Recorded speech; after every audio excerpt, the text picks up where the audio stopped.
Assalamualaikum warahmatullahi wabarakatuh.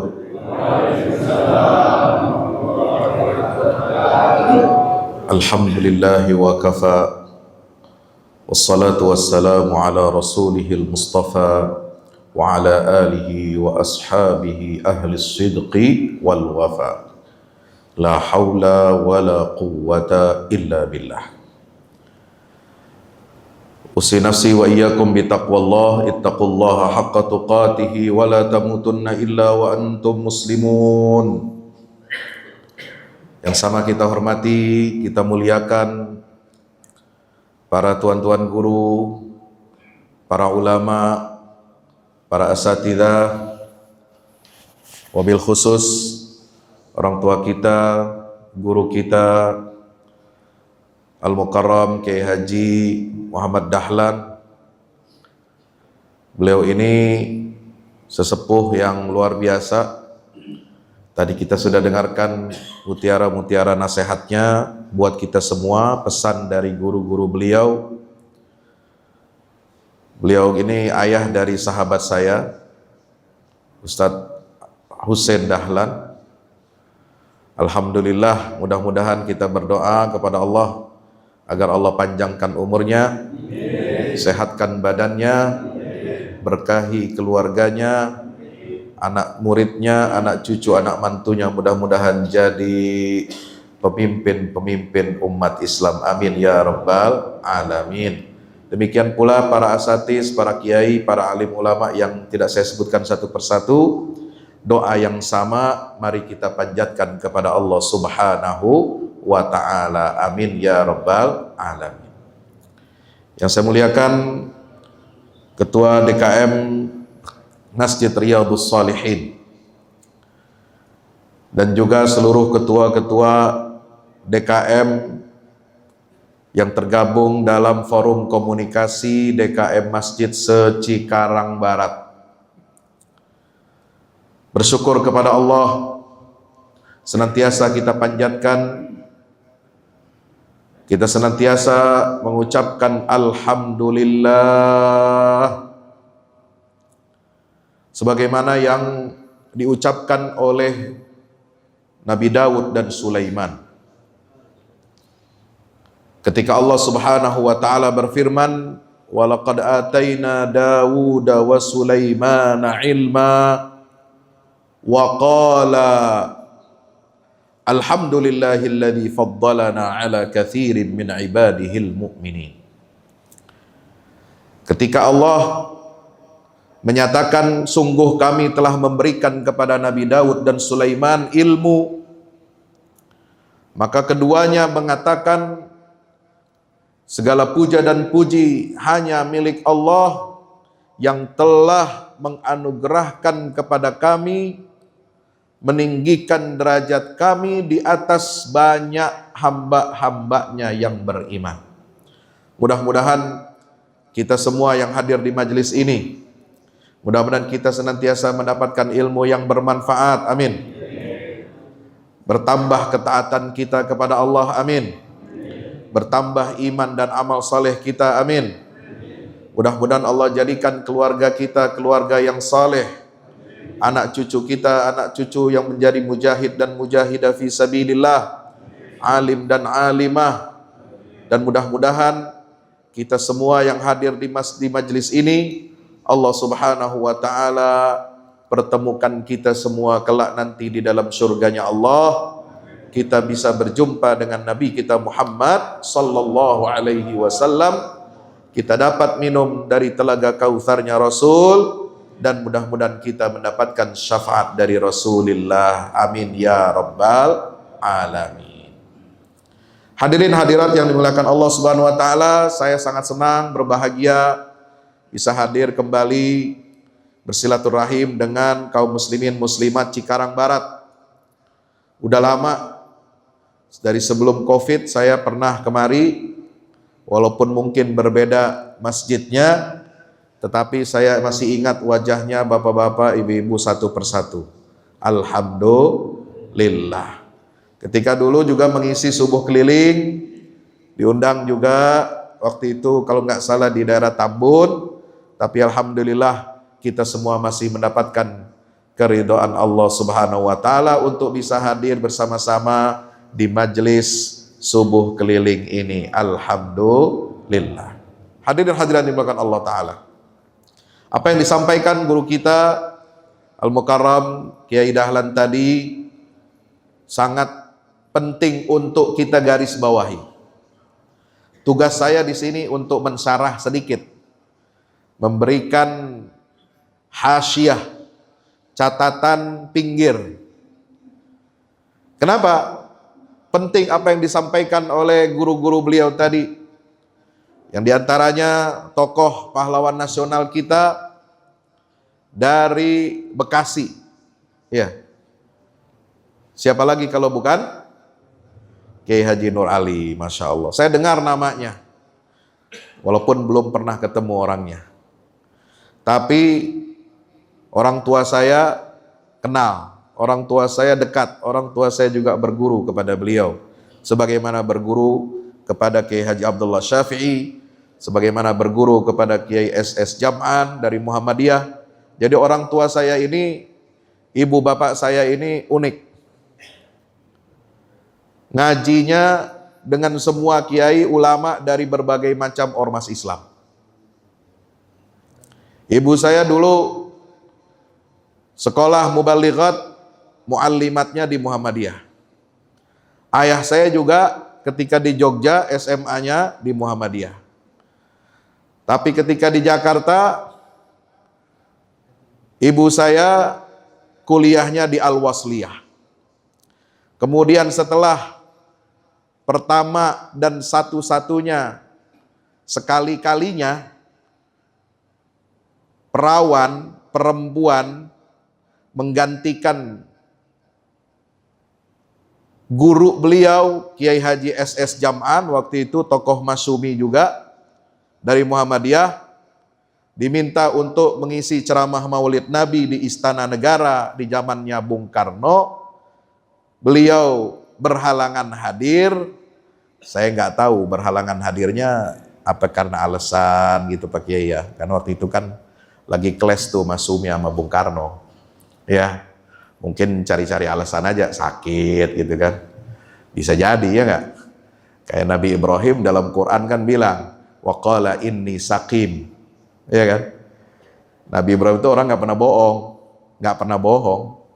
Tapi pernah satu kali ketika diundang untuk menghadiri rapat orang-orang musyrik, dia bilang apa? Saya sakit.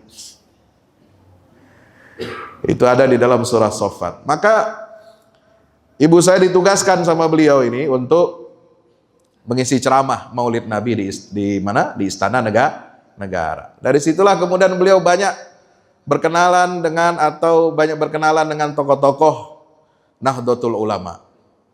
Ya, Menteri Agama waktu itu dari NU, ya kan? Dan beliau ini akrab, dididik, diayomi oleh ibu atau istri daripada Menteri Agama zaman itu. Waktu itu Menteri Agama Kiai Haji Muhammad Dahlan juga namanya. Ya, istri beliau itu Ibu Aisyah Dahlan. Itu dekat akrab dengan ibu saya. Maka pergaulan inilah yang membuat orang tua saya itu apa? Bisa bergaul, bisa luas. Ngaji di Muhammadiyah, ngaji di Kiai Abdullah Syafi'i, ya. Ngaji juga pernah di Kiai Haji Syafi'i Hazami dan lain sebagainya. Maka alhamdulillah inilah yang harus kita teruskan. Karena untuk mencapai kejayaan dan kemuliaan umat Rasulullah ini tidak bisa tidak kecuali hanya dengan persatuan. Persatuan bukan berarti melebur jadi satu. Persatuan bukan berarti semuanya pakai satu seragam yang sama. Persatuan bukan berarti otak ente semua harus berpikir dengan satu cara. Persatuan bukan berarti kita semua beribadah dengan satu cara, semua satu mazhab. Enggak. Kita bisa berbeda-beda. Mazhab kita berbeda. Ahlus sunnah wal jamaah aja 4 mazhab fikihnya Pak. Enggak seragam. Akidahnya Ahlus sunnah wal jamaah juga enggak seragam. Bukan hanya Asy'ariyah, bukan hanya Maturidiyah, ada juga ahlul hadis, ahlul athar, pengikutnya Imam Ahmad bin Hambal, yang kemudian dihidupkan kembali, dipopulerkan kembali oleh Syekhul Islam Ibnu Taimiyah, Ibnul Qayyim Al-Jauziyah, dan seterusnya dan seterusnya. Kita boleh berbeda, baik dalam rincian akidah maupun dalam rincian fikih, tetapi kita semua bersatu berjamaah karena kita diikat dan disatukan oleh pokok-pokok ajaran agama Islam. Betul tadi apa yang disampaikan oleh Pak Kiai, ormas itu bukan agama. Ormas itu wadah kita berjuang. Ormas itu wadah kita untuk berorganisasi. Karena untuk menjalankan ajaran Islam, untuk mengembangkan masyarakat Islam, untuk menyampaikan aspirasi-aspirasi Islam, kita perlu organisasi yang kuat. Karena itulah Sayyidina Ali bin Abi Thalib radhiyallahu anhu wardah wa karramallahu wajhah mengatakan, al-islamu bila nizamin yaghlibuhul batilu binizam.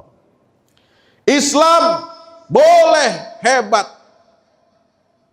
boleh sempurna isinya, cahayanya hebat, ajarannya hebat, indah semuanya. Tapi kalau Islam itu tidak dijalankan, tidak dikelola dengan apa? Nizam, dengan sistem yang baik, keorganisasian yang baik, masing-masing jalan sendiri, masing-masing mikirin dirinya sendiri, masing-masing hanya peduli pada urusannya diri sendiri. Dia tidak ada sistem, dia tidak ada organisasi, bingung mau menyampaikan aspirasi Islamnya mau kemana, bagaimana komunikasi dengan ulil amrinya, bagaimana menyatukan potensi-potensi umat ini, lalu kemudian menyalurkannya, kemudian bisa disalurkan untuk pengembangan masyarakat Islam yang sebenar-benarnya. Kalau Islam yang hebat, Islam yang indah, Islam yang tinggi, ya'lu wa la yu'la alaih, tapi dia tidak ada nizamnya, tidak ada sistemnya, tidak ada organisasinya, maka apa kata Imam Ali bin Abi Thalib? Yaghlibuhul batilu binizam. Pasti akan kalah. Dikalahkan oleh agama yang batil, tapi agama yang batil itu punya sistem yang baik, punya organisasi yang baik. Coba lihat deh, nggak usah jauh-jauh sekarang Pak. Woi, Assalamualaikum. Coba bandingkan kondisi umat Islam sekarang ini, ya. Walaupun kita negeri-negeri Muslim banyak, jumlahnya 2 miliar lebih, tapi menghadapi satu curut yang namanya Israel, ya, ente mau gebukin dia pakai sapu lidi, mau pakai pakai kayu gitu kan, itu satu curut ini aja nggak bisa kita bunuh, nggak bisa kita matiin, ya. 2 miliar umat Islam di dunia menghadapi negara kecil Israel, jumlahnya nggak lebih dari 10 juta. 10 juta Pak. Dengan penduduk Jawa Barat aja udah kelar. Udah nggak ada bandingannya. Jawa Barat 50 juta. DKI kalau siang 12 juta. Malam aja jadi 9 juta dia. Rada ademan dikit. Iya. 2 miliar menghadapi 10 juta manusia. Laknat manusia yang tidak mengenal peri kemanusiaan, manusia yang mengikuti jalannya iblis, kita nggak mampu. Belum lagi kita lihat kalau kita berhadapan dengan apa? Dengan sistem keorganisasian orang-orang Nasrani. Apakah dia Katolik atau dia Protestan? Katolik punya sistem politik.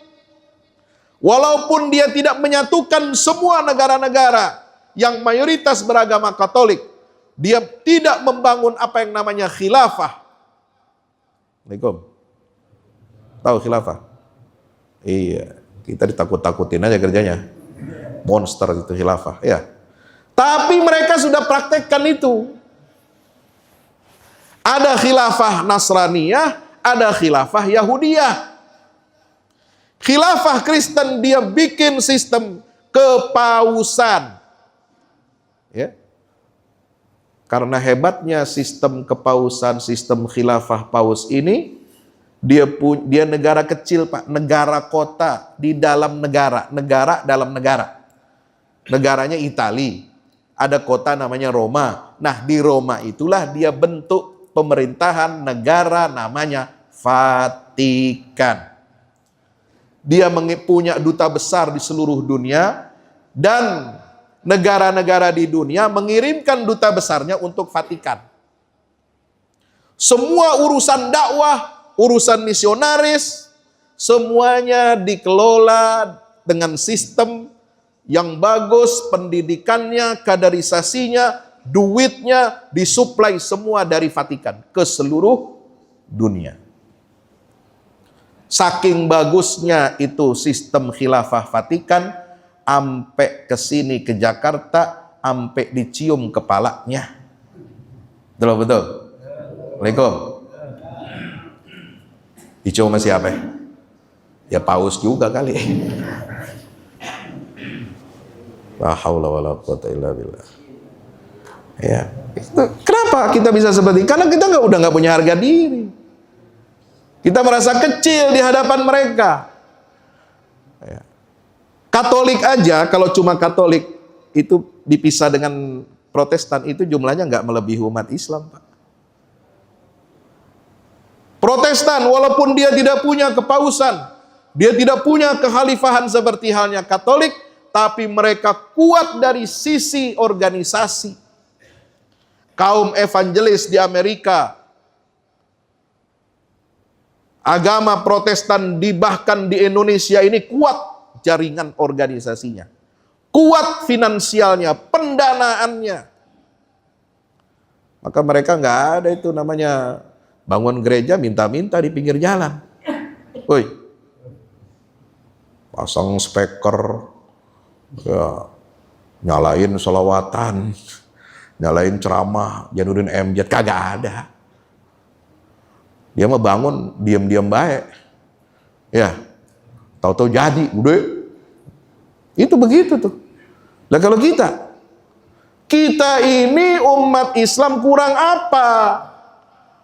Negara-negara yang ada orang Islamnya itu pasti kaya. Kaya apa? Sumber daya alamnya. Nggak ada negeri-negeri, tanah-tanah yang ada di atas muka bumi ini yang memiliki kekayaan alam yang begitu melimpah dan bervariasi, banyak modelnya, jenisnya, kekayaan alam itu tidak ada yang seperti itu melebihi tanah-tanah yang di atasnya ada orang Islam. Silakan bisa Anda buktikan. Ya, kaya kita ini. Tapi kenapa kita bisa seperti ini? Allah Subhanahu wa taala sudah mengingatkan kita, walladzina kafaru ba'dhum awliya'u ba'din illa taf'aluh takun fitnatun fil ardi wa fasadun kabir. Itu surat Al-Anfal ya, ayat 72. Orang-orang kafir itu meskipun dia berbeda-beda, meskipun mereka juga bercerai-berai, meskipun mereka konflik internal sesamanya sangat besar. Jangan dikira perpecahan mazhab di dalam Kristen dan Yahudi kecil dibandingkan Islam. Enggak. Ya umat Islam Ahlus Sunnah paling apa? Lawannya apa? Rivalnya apa? Syiah. Ada Murji'ah dikit. Ya, ada Khawarij dikit. Ada Mu'tazilah, enggak ada, dikit. Ya, enggak punya kekuatan mereka. Yang besar itu kekuatan dunia ini Ahlus Sunnah wal Jamaah dengan Syiah. Ya. Cuma dua aliran besar aja. Ya. Di dalam Ahlus Sunnah ada pecahan aliran-alirannya, ya. Ada mazahib fiqhiyahnya, ada mazahib akidahnya, Tapi itu juga tidak menyebabkan kita apa? Berantem, tidak menyebabkan kita beda masjid. Oh, kalau gereja itu Pak, Kristen itu nggak bisa itu. Kalau beda sekte nggak boleh dia ibadah di gerejanya orang lain. Ya. Nggak bisa. Kalau kita masih bersyukur, Riyadhus Shalihin, siapa aja orang Islam mengaku dia Muslim, dia bisa sholat di sini. Ada yang punya KTA NU, ada yang punya KTA Muhammadiyah, ada yang punya keanggotaan Persis dan lain sebagainya. Silahkan.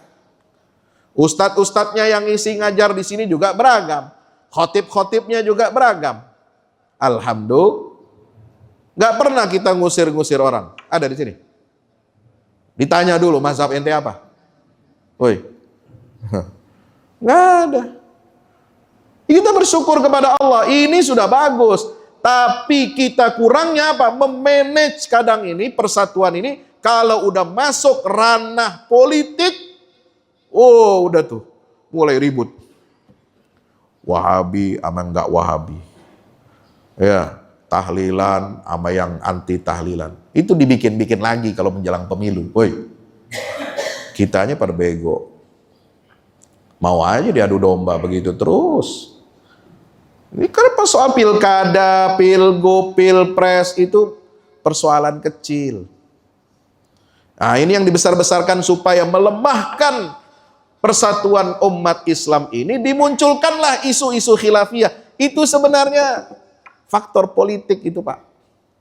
Ya, kalau kita mau jujur, kalau kita mau dalemin.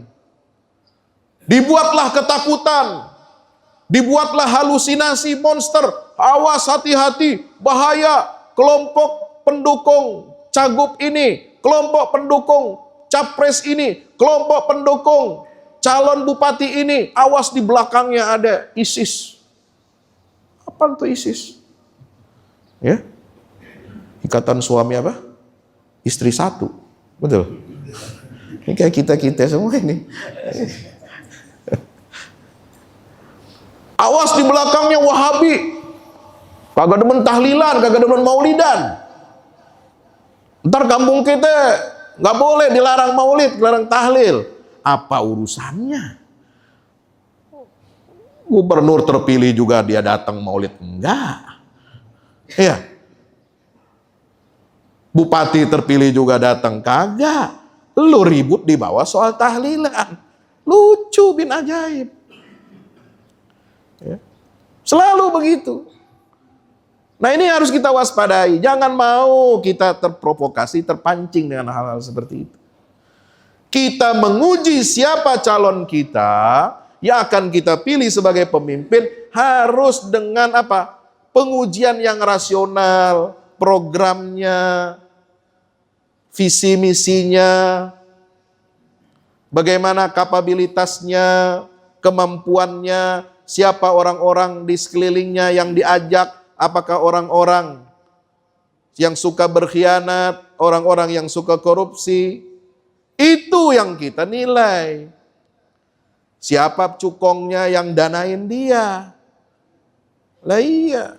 Lah kita udah kagak, ya, udah kagak bawa duit, ya, maunya terima duit kalau pemilu, ya kan? Udah gitu maunya diadu domba terus, ya habis kita Pak. Ya. Nah ini kita mesti banyak belajar. Walladzina kafaru ba'dhum awliya'u. Orang-orang kafir kata Allah, mereka itu saling melindungi satu dengan yang lainnya. Ba'dhum awliya'u ba'd. Yang Katolik sama Protestan itu musuhan Pak. Jangan dikira nggak musuhan.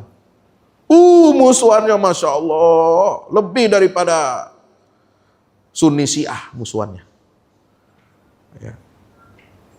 Antinya lebih daripada ya Aswaja memandang Wahabi, kira-kira begitu. Ini nggak bisa disatukan nih, kayak minyak sama air. Kristen sama Katolik itu beda, jauh. Tapi mereka kalau dalam urusan-urusan, ya, menghadapi kaum muslimin mereka bersatu. Begini, sama Yahudi aja bersatu.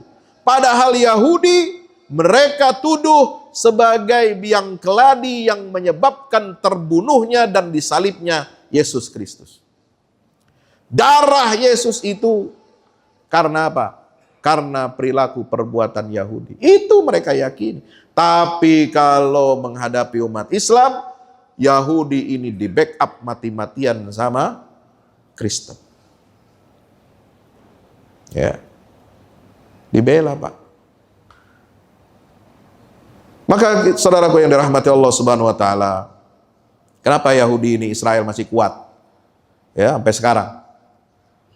Ya. Karena di backup oleh negara yang namanya Amerika. Ya. Kalau dia cuma berjuang sendirian, nggak disuplai senjata, nggak disuplai logistik, nggak disuplai keuangan, nggak disuplai senjata-senjata terbaru dari Amerika, dari negara-negara maju, Israel nggak akan bisa menghadapi perang panjang melawan pejuang-pejuang kita di Gaza. Ini nggak mungkin. Kenapa mereka bisa bertahan? Karena ada suplai. Nah, itulah kita mesti lihat ini, melihat masalah-masalah umat ini dari apa? Dari kacamata besar, kacamata global. Makanya tadi kita bersyukur pada Allah. Kita selalu apa? Mengucapkan alhamdulillahilladzi hadana li hadza wa ma kunna linahtadiya laula an hadanallah. Ini saudara-saudara kita di jalur Gaza di Palestina sedang menghadapi perang yang sangat brutal. Perang yang paling jahat terhadap nilai-nilai kemanusiaan, genosida yang luar biasa. Mereka menghadapi sebagaimana Rasulullah SAW dan para sahabatnya di Madinah menghadapi koalisi kaum musyrikin, menghadapi Yahudi dan berkoalisi dengan Yahudi untuk menghancurkan umat Islam di Madinah. Ya ayyuhalladzina amanu dzkuru ni'matallahi 'alaikum idz ja'atkum junudun farsalna apa? Farsalna alaihim rihan wa junudan lam tarauha wa kana Allahu bima ta'maluna basira. Allah mengingatkan kepada kita, wahai orang-orang beriman, ingatlah nikmat Allah kepada kalian ketika Allah turunkan, Allah kirim tentara-tentaranya. Kami kirim angin yang dahsyat, angin yang dingin bersama tentara-tentara yang tidak mereka lihat. Itu kejadian di perang Ahzab, yang akhirnya kaum musyrikin dan Yahudi kalah. Tapi sebelum dikalahkan oleh Allah, apa yang dirasakan oleh umat beriman, oleh umat Rasulullah SAW? Irja'ukum min fawqikum wa min asfala minkum wa izzaghatil absar wa balaghatil qulubul hanajir wa tazunnuna billahi zunun hunalika betuliyal mu'minuna wa zulzilu zilzalan syadida. Surat Al-Ahzab. Ingatlah ketika koalisi musyrikin dan Yahudi itu ja'ukum min fawqikum, mereka datang seperti air bah dari atas kalian, dari bawah kalian, dan ketika itu wa izzaghatil absar, mata itu ketakutan, gemetar.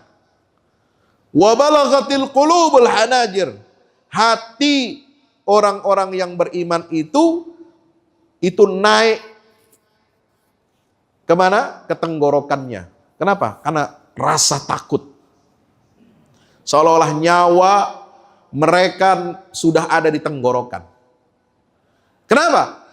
Karena 10.000 kaum musyrikin di Mekah lengkap dengan persenjataannya, lengkap dengan logistiknya, lengkap dengan semua peralatan perangnya, itu siap menerkam untuk menghancurkan Madinah.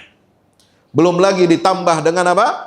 kolaborasi dari dalam Madinah, yaitu dari kaum Yahudi Bani Quraizah. Idh ja'ukum min fawqikum wa min asfala minkum wa idh zaghatil absar wa balagatil qulubul hanajir wa tazunnuna billahi zunun. Umat Islam pada waktu itu, kalian pada waktu itu menyangka, menduga-duga kepada Allah dengan duga-dugaan yang ya udah nggak bisa diucapkan dengan kata-kata. Wah, habis nih Islam, hancur nih kita.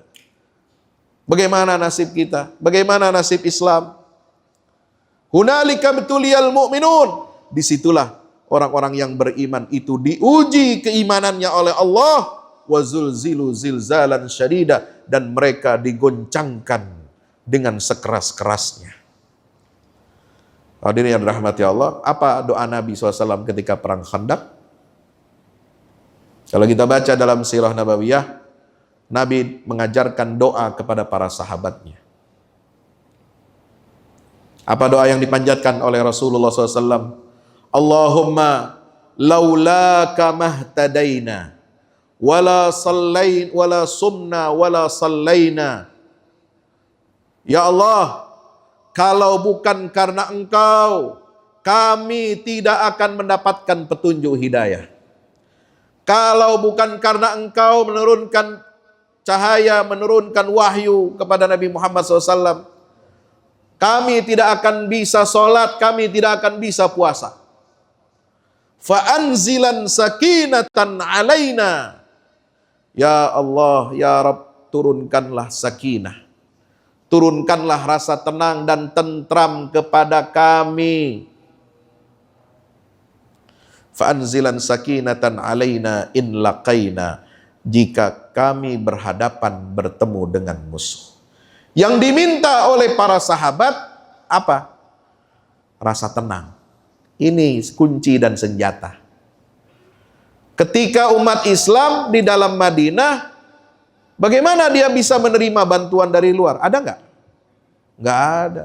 Ada suplai bantuan dari luar, suplai senjata dari luar, suplai obat-obatan dari luar, suplai air minum, makanan dari luar. Nggak ada.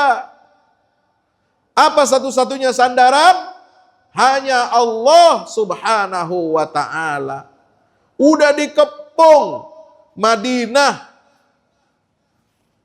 di luar parit yang dibangun oleh Nabi dan para sahabatnya atas usulan Salman Al-Farisi radhiyallahu anhu, udah dikepung Madinah. 10.000 pasukan kaum musyrikin ingin melumat umat Islam, yang jumlahnya di dalam itu nggak sampai 5.000, nggak sampai. Belum lagi di dalam Madinah juga, di belakang kaum muslimin itu ada benteng-benteng Yahudi Bani Quraizah. Maka apa yang diminta oleh mereka? Apakah mereka minta senjata? Mereka minta bantuan kepada manusia? Mereka minta pangan, obat-obatan kepada manusia? Tidak. Yang mereka minta, ya Allah, turunkanlah sakinah, turunkanlah rasa tenang dan tentram, ats-tsabat, supaya hati kami teguh, supaya kaki kami kuat, supaya tekad kami membaja, tidak menyerah, tidak menaikkan bendera putih, supaya kami tidak gentar, supaya kami tidak kencing di celana. Itu aja yang diminta. Kalau tentara Yahudi berjuang di Gaza itu, dia semua pakai celana Pampers itu, Pak. Ya, takutan dia kalau ketemu orang-orang kita, orang-orang mujahidin itu. Gak berani. Mereka beraninya dari apa? Untuk membunuh satu pahlawan kita yang kita semua saksikan di media-media kemarin, pemimpin tertinggi Hamas, gerakan perlawanan Islam yang ada di Gaza dan Palestina, yaitu Abu Ibrahim. Kunyahnya namanya Yahya Sinwar. Untuk membunuh dia dikerahkan satu kompi, satu batalion, dan mereka nggak kenal, mereka nggak tahu kalau ternyata target mereka ini adalah pemimpin tertingginya Hamas. Kenapa? Karena Israel selama ini mempropagandakan bahwa Yahya Sinwar itu menyamar hidup di tengah-tengah pengungsi dan para tawanan, sehingga Israel berhak untuk membombardir dan untuk menghancurkan seluruh bangunan dan menembaki para pengungsi. Atau Yahya Sinwar ini hidupnya di dalam terowongan. Dia dikelilingi oleh para tawanan. Kemudian dia pakai rompi yang isinya bahan-bahan peledak. Untuk setiap saat kalau ditangkap oleh Zionis, maka dia akan membunuh semua tawanan itu. Ternyata propaganda itu gagal. Dan tidak benar. Yahya Sinwar yang digambarkan oleh Zionis bahwa dia pengecut, bahwa dia lari dari Gaza, bahwa dia menjadikan para tawanan itu sebagai tameng, ternyata di akhir kehidupannya Allah buka, Allah singkap dengan terang benderang, dengan penuh kemuliaan, bahwa Yahya Sinwar ini ternyata ada di garis terdepan, di medan laga, medan pertempuran. Dia sendiri yang memimpin pasukan, dia sendiri yang menembaki dan menghancurkan musuh. Tapi karena waktu itu kondisinya tidak seimbang, dia hanya bertiga pada saat itu dengan 2 pengawalnya, sementara yang dihadapi ini 1 batalion penuh. Akhirnya terjadi baku tembak, kemudian dia terluka tangannya, kemudian dia masuk ke dalam satu rumah yang sudah setengah hancur, dan dia masih sempat untuk melemparkan 2 granat kepada pasukan Zionis. Nah, Zionis ini takut, nggak berani datang masuk sendiri. Dia kirim drone masuk ke dalam. Ya, itu yang kita saksikan, itu video itu yang beredar. Itu mereka bocorin sendiri. Itu memalukan diri mereka. Ternyata yang pakai sorban menutupi kepala dan wajahnya itu adalah pemimpin tertinggi Hamas yang menjadi incaran nomor 1 Israel. Begitu beraninya pejuang-pejuang kita. Apa yang mereka minta kepada Allah? Meminta anzilan sakinatan alaina in laqina. Ya Allah, turunkanlah sakinah kepada kami. Kami tidak bisa berharap kepada saudara-saudara kami untuk mereka mengirimkan senjata buat kami. Kami tidak bisa berharap kepada saudara-saudara kami umat Islam untuk mereka mengirimkan bantuan-bantuan, pasukan-pasukan, tentara-tentara untuk menyelamatkan kami, ya Allah. Maka turunkanlah sakinah, ini kunci. Dan itu diwujudkan oleh saudara-saudara kita di Palestina. Mereka walaupun dibombardir, walaupun disuruh, dipaksa mengungsi, berulang-ulang kali dari utara ke selatan, udah ke selatan, dibom lagi, dibantai lagi, pindah lagi ke tengah, pindah lagi ke utara. Begitu mereka ingin mengosongkan dan menghancurkan seluruh jalur Gaza ini agar tidak bisa dihuni. Tujuannya apa? Agar 2 juta rakyat Gaza itu keluar dari Gaza. Mereka mengosongkan tempat itu dan seluruhnya dikuasai oleh Israel. Ini taktik perang yang sangat jahat. Ya. Taktik perangnya Yahudi ini zaman sekarang itu adalah cermin dari ideologi mereka. Ajaran yang ada di kitab sucinya Yahudi mengajarkan apa? Mengajarkan untuk membantai semua penduduk tanpa kecuali, orang tua, anak-anak, dan kaum perempuan, tidak ada pengecualian. Dan itu harus dibakar. Ini ada dalam kitab. Saya kemarin buat kajian. Ya, saya baca beberapa sumber, rujukan, buku. Ada buku bagus yang ditulis oleh sahabat saya, ya, judulnya Taurat. Itu menyingkap tentang isi bagaimana isi Taurat itu, siapa yang menulisnya, siapa yang ngarangnya, sampai di situ terungkap apa? Mereka ternyata menyimpan sebuah ideologi, teologi kekerasan, teologi genosida. Jadi genosida seperti yang kita saksikan di Gaza sekarang ini, itulah yang diajarkan di dalam kitab agama mereka yang sudah dipalsukan. Yang sudah, kalaupun benar seperti itu zaman dulu diajarkan oleh nabi-nabinya, itu sudah kadaluarsa, sudah diganti, dinasah oleh Allah dengan syariat jihad. Jihad itu bukan seperti gambaran yang ada di dalam kitab-kitab sebelumnya seperti Taurat, yang membumi hanguskan, yang membantai, yang kemudian membunuh tanpa ampun dan tanpa kecuali. Syariat jihad Allah turunkan kepada Nabi SAW dengan aturan-aturan yang sangat manusiawi. Jangan kamu bunuh orang tua, jangan kamu bunuh laki-laki yang bukan kombatan, jangan kamu bunuh perempuan, jangan kamu bunuh anak-anak, jangan kamu robohkan rumah-rumah ibadah, jangan kamu tebang pohon, jangan kamu bakar dan tenggelamkan batang pohon, jangan kamu curi, ya, nggak boleh menjarah harta korban perang, nggak boleh. Kalau ada mujahidin yang mengambil, melakukan ghulul, mengambil, ngutil, apa yang ngutil? Tahu ngutil? Ya, kalau kita ngerampok, ya. Kalau dalam keadaan perang itu namanya ngutil, ya. Nih korban di sakunya ada duit, ada cincin, ya, ada cincin emas, apa-apa gitu kan, diambil. Ini rampasan perang nih. Tapi kan rampasan perang kan mesti dikumpulin dulu, ya kan? Dilaporin kepada Amirul Mukminin. Nggak boleh dia ambil atu-atu, ada jam tangan, ya, korban mati ambil, masukin, ada duit ambil. Nah, itu namanya gulul. Kalau mujahidin melakukan tindakan seperti itu, lalu kemudian dia mati, dia bukan mati syahid, tapi dia akan masuk ke dalam neraka.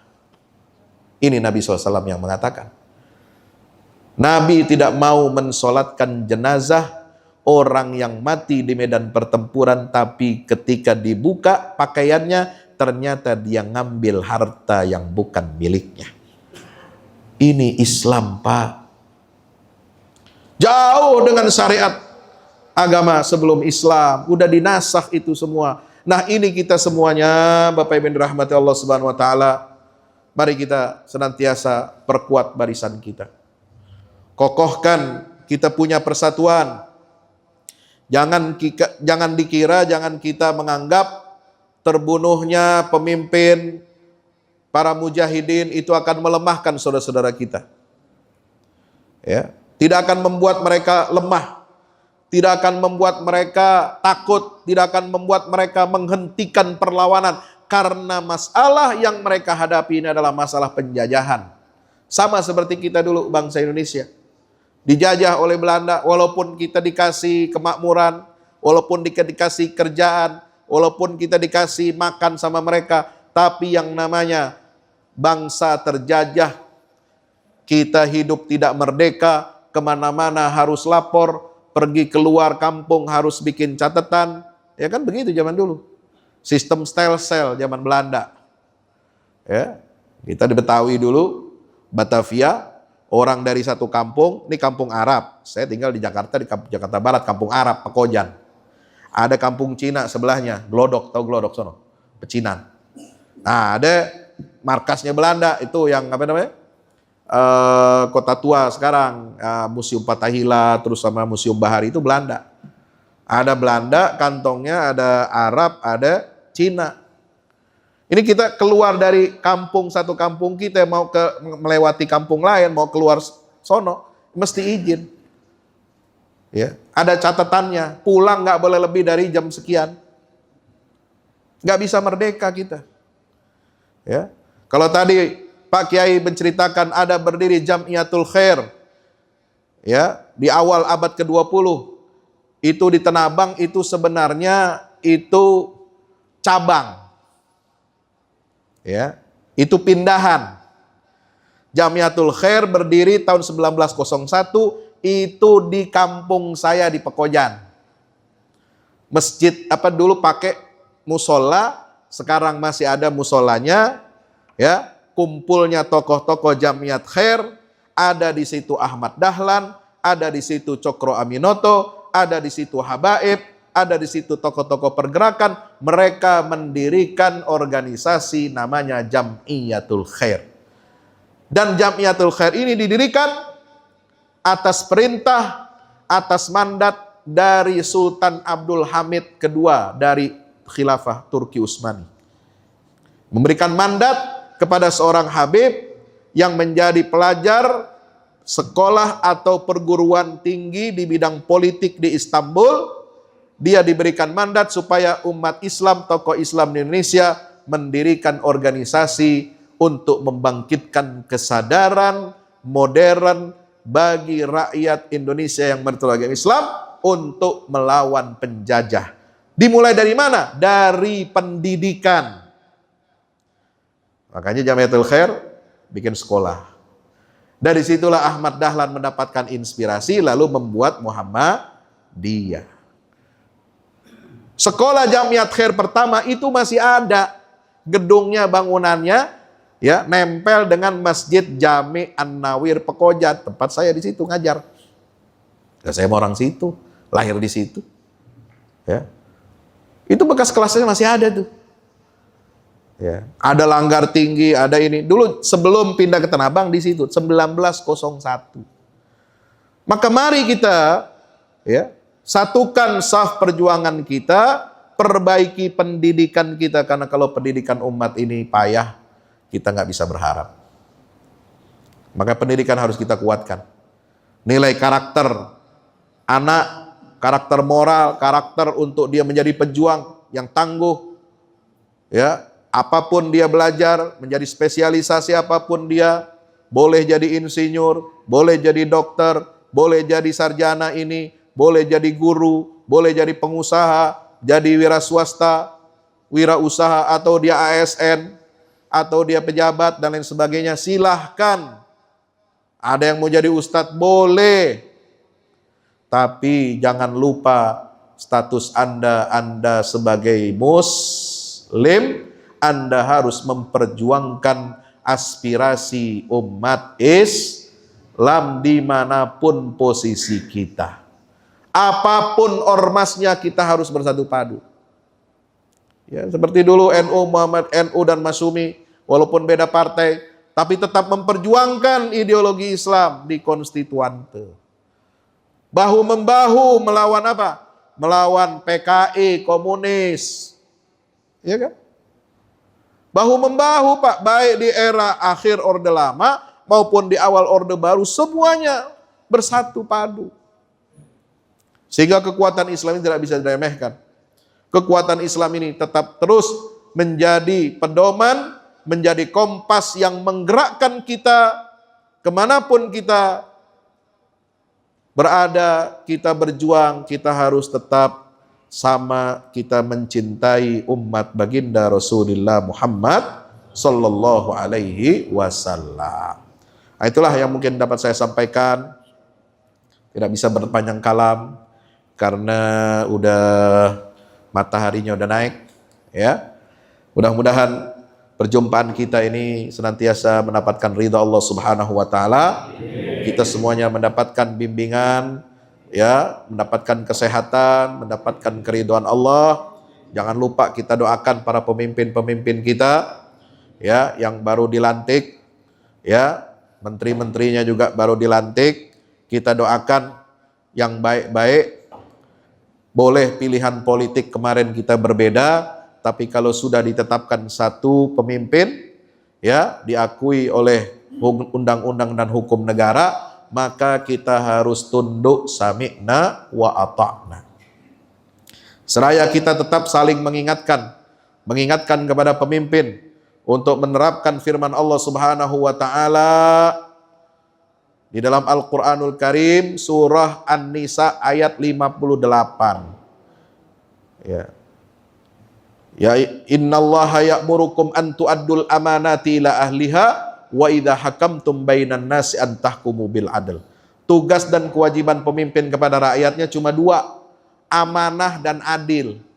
Enggak banyak, amanah dan adil. Tapi amanah dan adil itulah yang membuat pemimpin memenuhi hajat semua rakyatnya, memenuhi kebutuhan semua rakyatnya, memenuhi sandang pangan, papan, logistik semua rakyatnya tanpa diskriminasi. Dia harus amanah dan adil dalam semua aspek, ekonomi, sosial, hukum,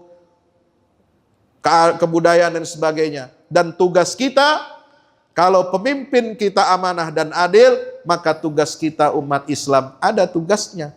Ya apa? Ayat berikutnya, ya ayyuhalladzina amanu athi'ullah wa athi'ur rasul wa ulil amri minkum. Taat kepada ulil amri. Insya selama mereka taat kepada Allah dan Rasul, maka kita taat kepada mereka. Kalau kita punya doa yang mustajab, sebagaimana Imam Fudail bin Iyad mengatakan, seandainya aku punya satu doa yang aku yakin doa itu diijabah oleh Allah, maka la saraftuha iyyahu, aku akan gunakan satu doa yang mustajabah itu untuk mendoakan pemimpin. Kenapa Pak Ustadz nggak mendoakan orang tua? Kenapa kita nggak mendoakan anak kita? Itu mah kewajiban kita sehari-hari. Tapi paling tidak kita doakan pemimpin itu sekali seminggu. Ketika Jumat, waktu yang diijabah oleh Allah, ketika khatib menyampaikan khutbah keduanya, itu waktu ijabah. Sampai waktu asar setelah, sebelum maghrib pada hari Jumat, itu waktu ijabah. Kita biasanya setiap hari doakan orang tua, doakan guru, doakan anak, doakan yang lain-lain buat kepentingan kita. Tapi tolong, satu kali seminggu kita doakan untuk kebaikan pemimpin-pemimpin kita.